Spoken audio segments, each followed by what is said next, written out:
Hello friends, आज की इस वीडियो में हम लुसेंट सीरीज का दूसरा एपिसोड को देखेंगे।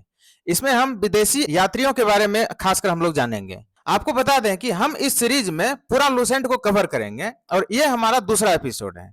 तो हम इसमें पहला क्वेश्चन को देखते हैं। पहला क्वेश्चन कह रहा है कि इंडिका नामक पुस्तक का लेखक कौन है। ऑप्शन ए में है कौटिल्य, बी में है पतंजलि, सी में है मेगास्थनीज और डी में है टॉलमी।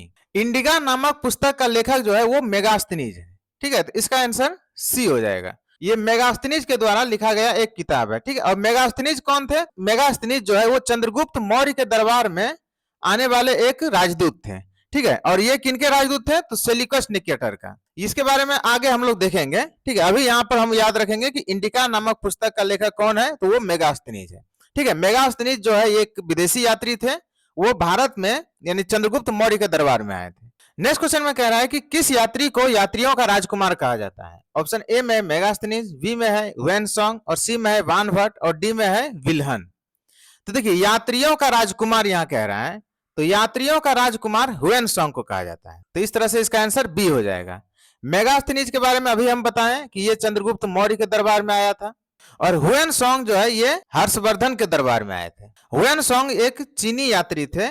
इन्होंने जो है भारत का भ्रमण किया। ये लगभग 7वीं शताब्दी के आसपास में आए थे। इसको जो है यात्रियों का राजकुमार भी कहा जाता है। नेक्स्ट क्वेश्चन में कह रहा है कि चीनी यात्री संयुगन भारत कब आया था। ऑप्शन ए में दिया हुआ है 638 ईस्वी, बी में दिया हुआ है 545 ईस्वी, सी में दिया हुआ है 518 ईस्वी और डी में है 629 ईस्वी।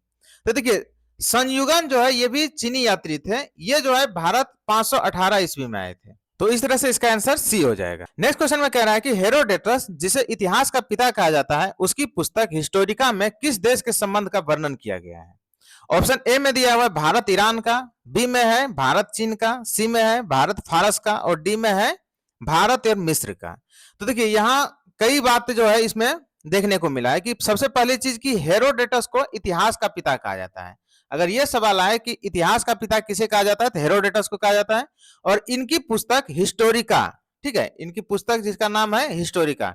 सवाल कह रहा है कि इसमें जो है इस किताब में किस देश के संबंध का वर्णन किया गया है। तो इसका आंसर हो जाएगा सी, भारत और फारस के बीच में संबंधों का वर्णन किया गया है इसमें।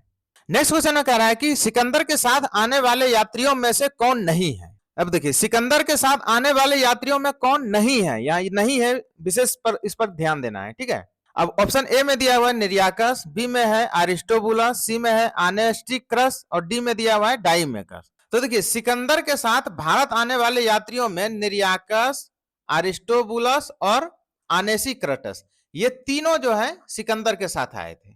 तो ये तीनों तो नहीं होगा, तो स्वाभाविक है डी होगा, यानी डाइमेकस जो है ये सिकंदर के साथ नहीं आए थे। नेक्स्ट क्वेश्चन में कह रहा है कि मेगास्थनीज किसके दरबार में राजदूत बनकर आया था। ऑप्शन ए में है बिंबिसार, बी में दिया हुआ है चंद्रगुप्त मौर्य, सी में है अशोक और डी में दिया हुआ है हर्षवर्धन। तो देखिए, इसके विषय में पहले भी हम बताए थे कि मेगास्थनीज जिसका पुस्तक था क्या, इंडिका। आप ये सब भी याद रखिए। इंडिका ये किसके राज दरबार में आए थे, तो ये चंद्रगुप्त मौर्य के दरबार में राजदूत बनकर आए थे। ठीक है, तो इस तरह से इसका आंसर बी हो जाएगा। अगर यह सवाल पूछा जाए कि मेगास्थनीज किसका राजदूत था, तो यह होगा सेल्यूकस निकेटर का। नेक्स्ट क्वेश्चन में कह रहा है कि भारत का भूगोल नामक पुस्तक किसने लिखा। ऑप्शन ए में है प्लिनी, बी में है टॉलमी, सी में है अरस्तु और डी में दिया हुआ है टेसियस। तो देखिए, भारत का भूगोल नामक किताब जो है वो टॉलमी ने लिखा है। ठीक है, तो इसका आंसर बी हो जाएगा। ठीक है, ये याद रखिए, कई बार ये सवाल पूछ दिया है कई एग्जाम में। भारत का भूगोल ये नामक पुस्तक जो है ये टॉलमी ने लिखा है। नेक्स्ट क्वेश्चन में कह रहा है कि चीनी यात्री फाहियान किसके शासनकाल में भारत आया था। ऑप्शन ए में दिया हुआ है हर्षवर्धन, बी में दिया हुआ है चंद्रगुप्त मौर्य, सी में है समुद्रगुप्त और डी में दिया हुआ है चंद्रगुप्त द्वितीय। तो देखिए, यहाँ फाहियान के बारे में कह रहा है। फाहियान भी एक चीनी यात्री थे और ये जो है ये चंद्रगुप्त द्वितीय के शासनकाल में आए। ठीक है, तो इस तरह से इसका आंसर डी हो जाएगा।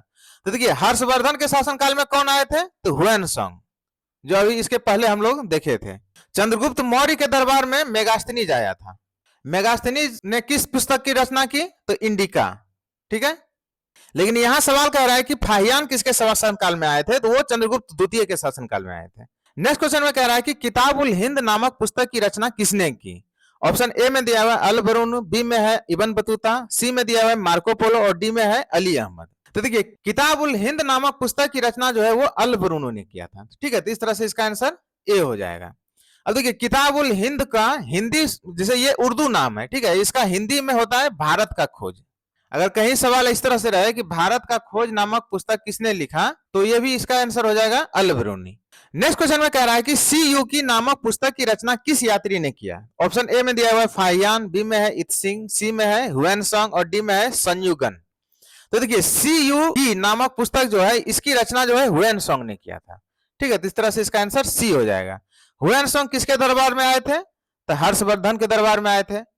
हुएनसांग के बारे में एक चीज और जान लीजिए कि इसको जो है तो यात्रियों का राजकुमार कहा जाता था। अब देखिए ऑप्शन ए में दिया हुआ है फाहियान, फाहियान किसके शासनकाल में आए थे, तो वो आए थे चंद्रगुप्त द्वितीय के शासनकाल में। अब नेक्स्ट क्वेश्चन देखते हैं कि रेहला नामक पुस्तक की रचना किस यात्री ने किया। ऑप्शन ए में दिया हुआ है अल बरूनी, बी में दिया हुआ है इब्न बतूता, सी में है मार्को पोलो और डी में है अली अहमद। तो देखिए रेहला नामक पुस्तक की रचना जो है वो इब्न बतूता ने किया था, ठीक है, तो इस तरह से इसका आंसर बी हो जाएगा। ये याद रख लीजिए, ये कई बार सवाल पूछा गया है, बहुत इंपॉर्टेंट है एग्जाम के नजरिए से।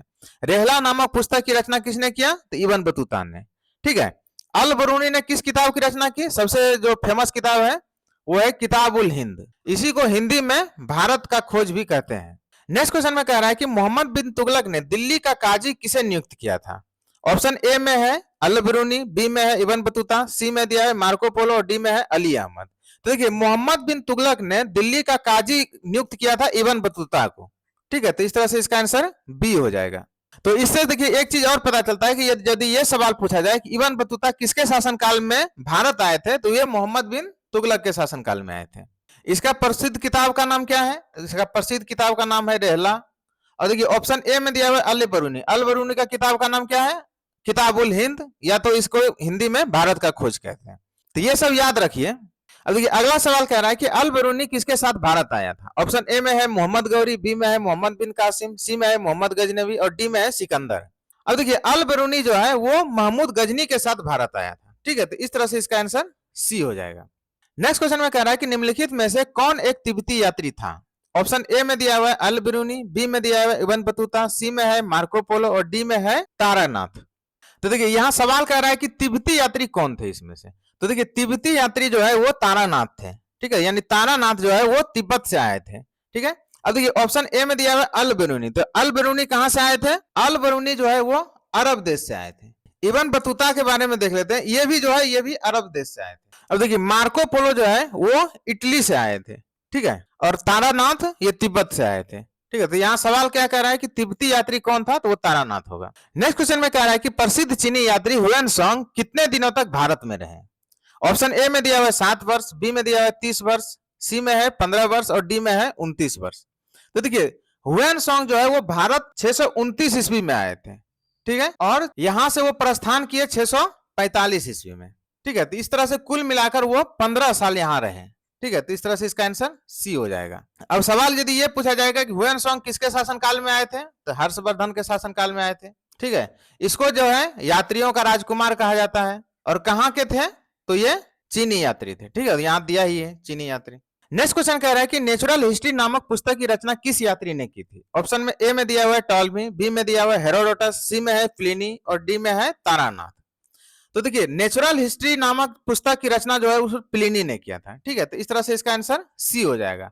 टॉलमी ने जो किताब लिखा है उसका नाम है भारत का भूगोल, ठीक है, यानी भारत का भूगोल नामक किताब की रचना किसने की, तो टॉलमी ने किया था, ठीक है। हेरोडोटस ने हिस्टोरिका नामक रचना की, ठीक है, और हेरोडोटस को इतिहास का पिता कहा जाता है, ये भी याद रख लीजिए। और तारकनाथ के बारे में बताए थे कि तारकनाथ कहाँ के यात्री है, तो वो तिब्बती यात्री है, ठीक है। तो यहाँ सवाल क्या कह रहा है कि नेचुरल हिस्ट्री नामक पुस्तक की रचना किसने की, तो वो प्लिनी ने किया है। नेक्स्ट क्वेश्चन में कह रहा है कि कंगयूर तथा तंगयूर नामक ग्रंथ की रचना किसने की। ऑप्शन ए में दिया हुआ है तारानाथ, बी में दिया हुआ है इब्न बतूता, सी में है मार्को पोलो और डी में है इत्सिंग। तो देखिए यहाँ दो किताब के बारे में कह रहा है, यानी दो ग्रंथ के बारे में बता रहा है, एक है कंगयूर और दूसरा है तंगयूर। ये दोनों ग्रंथ की रचना जो है वो तारानाथ ने किया है। तारानाथ कौन थे, एक तिब्बती यात्री थे, ठीक है, ये कई बार सवाल पूछ दिया गया है, ये कंगयूर और तंगयूर के बारे में, ये विशेषकर याद कर लीजिए। इब्न बतूता कहाँ के थे, तो ये अरब के थे। मार्को पोलो कहाँ के थे, तो ये इटली के थे। और इत्सिंग ये चीन के थे। इब्न बतूता का प्रसिद्ध पुस्तक क्या है, नाम क्या है, रेहला। और तारकनाथ का प्रसिद्ध पुस्तक जो है वो कंग्यूर और तंग्यूर है। ये दो ग्रंथ की रचना जो है तारकनाथ ने की है।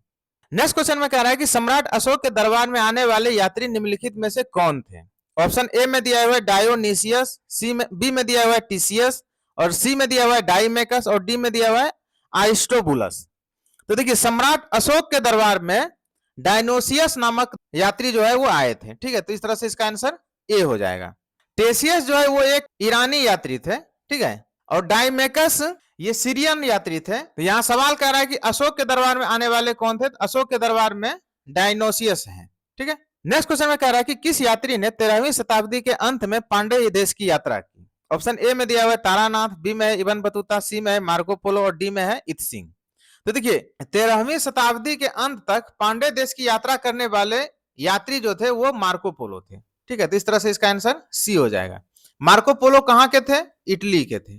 ठीक है, ऑप्शन ए में दिया हुआ है तारानाथ, ये कहाँ के थे? तो ये तिब्बत के थे। इबन बतूता कहाँ के थे? तो इबन बतूता अरब के थे, ये अरबी लेखक, ये अरबी यात्री हैं। ठीक है, और इत्सिंग ये चीन के थे।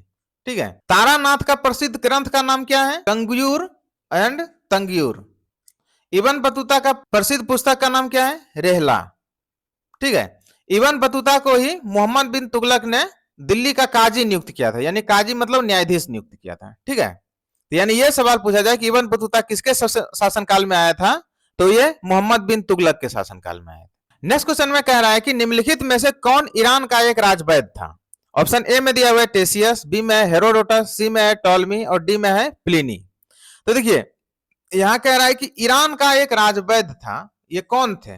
तो टेसियस जो है वो ईरान के एक राजवैद्य थे। ठीक है, जो भारत आए थे। तो इस तरह से इसका आंसर ए हो जाएगा। अब बी में दिया हुआ है हेरोडोटस, यानी हेरोडोटस कौन थे? तो हेरोडोटस जो है वो इतिहास का पिता कहलाते थे, और इनका प्रसिद्ध पुस्तक का नाम क्या है? हिस्टोरिका।